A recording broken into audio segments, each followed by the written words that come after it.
दो समुदायों के बीच हुई हिंसक झड़प के बाद हालात अब पूरी तरह सामान्य नहीं हुए हैं।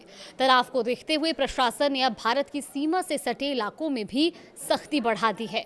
नेपाल के सुनसरी जिले के कप्तानगंज में हुई हिंसा के बाद सिर्फ सुनसरी ही नहीं बल्कि भारत की सीमा से लगे सिराहा जिले के संवेदनशील इलाकों में भी अनिश्चितकालीन कर्फ्यू लागू कर दिया गया है।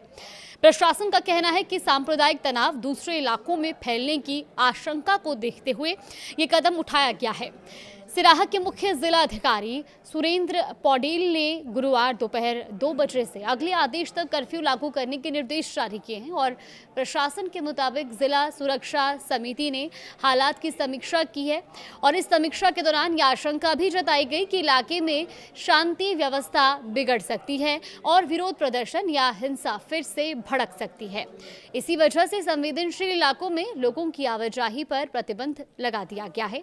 कर्फ्यू का दायरा गोलबाजार नगरपालिका 3 के कसाहा खोला से लेकर चौहरवा चौक तक और फिर सैनिक चौक से रामप्रसाद तमांग जनता मल्टीपल कैंपस के आसपास के इलाकों तक रखा गया है।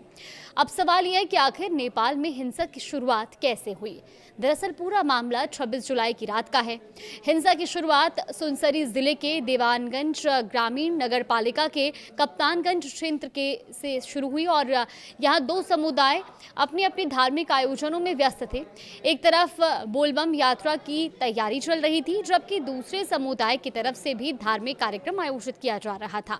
अब इसी दौरान लाउडस्पीकर पर तेज आवाज में बज रहे संगीत और धार्मिक झंडे लगाने को लेकर विवाद शुरू हो गया। शुरुआत में दोनों पक्षों के बीच कहासुनी हुई, लेकिन देखते ही देखते विवाद हिंसक झड़प में बदल गया। दोनों पक्षों के बीच पथराव और मारपीट शुरू हो गई। इसके बाद कई जगहों पर तोड़फोड़ और आगजनी की घटनाएं भी सामने आई। स्थिति जब नियंत्रण से बाहर होने लगी तो सुरक्षा बलों ने भीड़ को रोकने के लिए पहले चेतावनी दी, लेकिन जब भीड़ नहीं मानी तो सुरक्षा बलों को गोली चलानी पड़ी। इस दौरान 24 साल के एक युवक की मौत हो गई तो वहीं कई लोग और कुछ सुरक्षाकर्मी भी घायल हो गए हैं। हिंसा के बाद प्रशासन ने हालात को नियंत्रित करने के लिए कई इलाकों में कर्फ्यू और प्रतिबंध लागू किया है।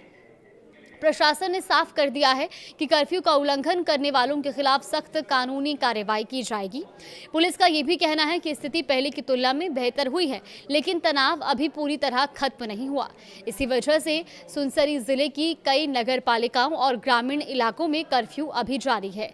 इसके अलावा इटहरी उपमहानगर और रामधुनी नगरपालिका के कुछ हिस्सों में भी प्रतिबंध लागू है। यानी प्रशासन की कोशिश है कि किसी भी तरह की नई हिंसा या तनाव को से पहले ही रोका जा सके। इसी बीच नेपाल की सुरक्षा व्यवस्था को लेकर एक अहम बैठक भी हुई है।